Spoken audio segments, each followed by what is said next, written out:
Time now for the Left of Lansing Monday Musing for December 1st of 2025. I'm Pat Johnston. Let's talk Michigan politics because we've got some crucial statewide elections next year, and we're already seeing who the big utility monopolies are backing, particularly in the Democratic Party's race to become the party's attorney general nominee. Now, thanks to some fantastic reporting from Michigan Advance's Tom Perkins, top and influential lawyers for DTE Energy and Consumers Energy apparently have donated to Karen McDonald, Democratic Party attorney general candidate. McDonald is the Democratic Oakland County prosecutor, and she's also walloping the rest of the Democratic and Republican attorney general field in terms of fundraising numbers. Karen McDonald made news by charging and successfully prosecuting the Crumleys, who are the parents of the kid who shot his Oxford High School classmates, killing 4 of them while injuring several others. And it was a noteworthy case because both parents were convicted of involuntary manslaughter for failing to get their 15-year-old son help or to secure their firearms in the home. So Karen McDonald is indeed a big name in the Democratic Party field, and it doesn't hurt that her sister is the Democratic Congresswoman from Bay City, Kristen McDonald-Rivet.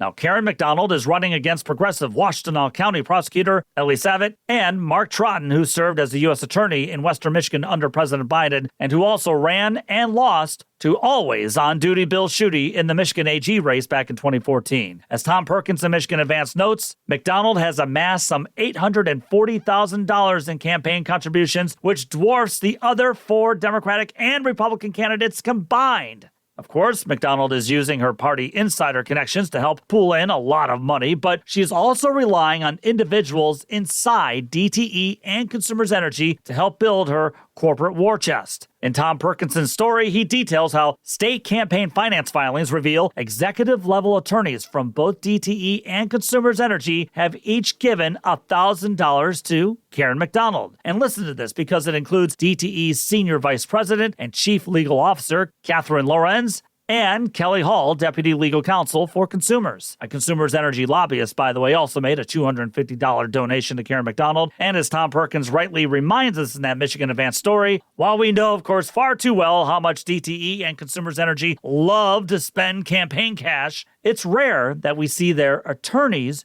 register multiple donations to an attorney general primary campaign. Why?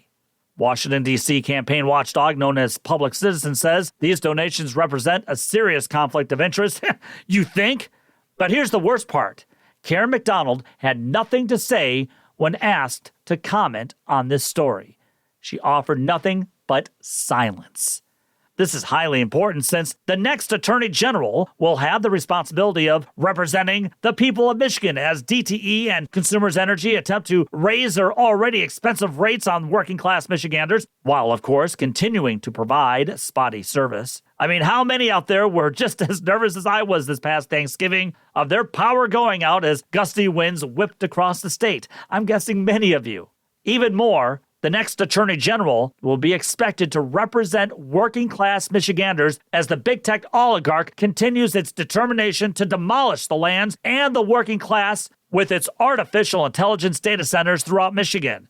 They've been successful already at getting Democratic Governor Gretchen Whitmer to use Michigan as the place their job and water-destroying data centers can reside. And DTE and Consumers Energy are strong backers for these big tech data centers since they'll make more profits powering energy-sucking data centers than they would on renewable energy projects. Interesting how that works. Now, Karen McDonald's progressive opponent, Washtenaw County prosecutor Ellie Savitt, not only signed the League of Conservation Voters' No Utility Money Challenge, but he told Michigan Advance that being Michigan's attorney general means fighting against corporate interests.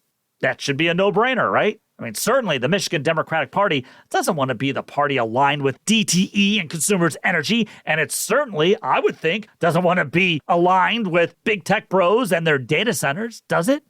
I mean, really, does it?